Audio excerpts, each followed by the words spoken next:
Hello అండి, ఎలా ఉన్నారు అంతా?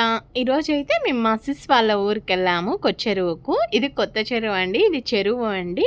ఇది ఆంధ్రాలోనే సెకండ్ చెరువు అండి, అతి పెద్ద చెరువు. ఈ చెరువు యొక్క విస్తీర్ణము 7-8 కిలోమీటర్స్ ఉందండి. ఇక్కడ ఫ్లోయింగ్ చూసారా, మేము మిడిల్లో ఉన్నాము. అటు సైడు చెరువు, ఇటు సైడు చెరువు అండి. ముందు పిక్స్ చూసుంటే మీకు అర్థమై ఉంటుంది.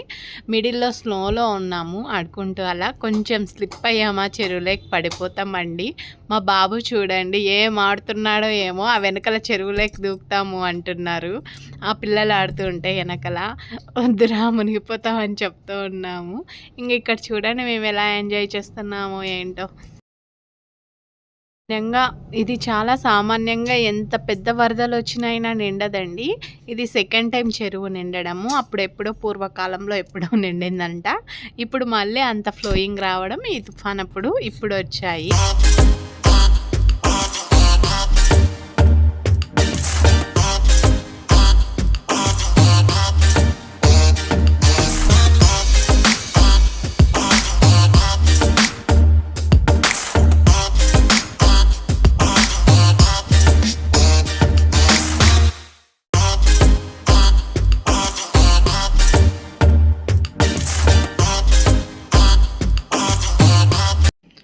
ఇది ఊర్లో వాళ్ళ హౌస్ అండి. పైన పిక్స్ చూడండి, మా బాబు మేక పిల్లని పట్టుకొని ఎలా ఆడుకుంటున్నాడో.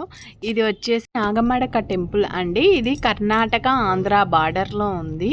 ఈ టెంపుల్ యొక్క విశిష్టత ఏంటంటే, ఇక్కడ నాగదోషాలు ఉన్నా, పెళ్ళిళ్ళు కాకపోయినా, పిల్లలు పుట్టకపోయినా ఈ టెంపుల్కి వస్తే ఖచ్చితంగా పుడతారా అండి. ఏ దోషాలున్నా వెళ్ళిపోతాయి. ఇక్కడ పూజలు చేస్తారు. ఇక్కడ స్వామి వచ్చి 7 పడగలు కలిగి ఉంటాడండి. ఈ టెంపుల్ హిస్టరీలోకి వెళ్తే నాగదేవత 3 పార్ట్స్గా అవుతుందంట స్వామి. ఇక్కడ ఒక పార్ట్కి ఒక్కొక్క టెంపుల్ కట్టారు. ఈ 3 టెంపుల్స్ చాలా ఫేమస్ అంట.